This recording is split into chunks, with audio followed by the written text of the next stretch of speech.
सरकारी योजनाओं तक जरूरतमंद लोगों की पहुंच आसान करने राशन कार्ड, किसान क्रेडिट कार्ड, पेंशन योजना, जॉब कार्ड सहित विभिन्न तरह के आवेदनों का मौके पर निपटारा करने के लिए झारखंड सरकार 12 अक्टूबर से आपकी योजना, आपकी सरकार, आपके द्वार अभियान शुरू करेगी। हेमंत सोरेन के नेतृत्व वाली सरकार आगामी 29 दिसंबर को अपने 3 साल पूरे करेगी। इस अभियान का उद्देश्य सुदूर इलाकों के लोगों तक सरकार की सीधी पहुंच सुनिश्चित करना है। बताया गया है कि अभियान 2 चरण में चलेगा। इसका पहला चरण 12 अक्टूबर से 22 अक्टूबर तक और दूसरा चरण 1 नवंबर से 14 नवंबर तक होगा।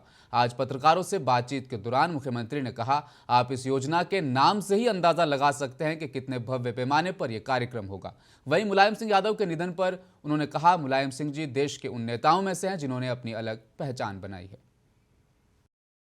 जो अब तक 20 वर्षों में नहीं हुआ, जहां झारखंड रुकी सी रह गई थी, अब झारखंड चलने लगा है। गांव-गांव में पदाधिकारी जा रहे हैं और इस बार का प्रोग्राम ही के नाम से आपको अंदाजा लगा सकते हैं कि ये प्रोग्राम कितना भव्य है, कितने इसके बड़े पैमाने पर इसका लाभ लोगों को मिलना है।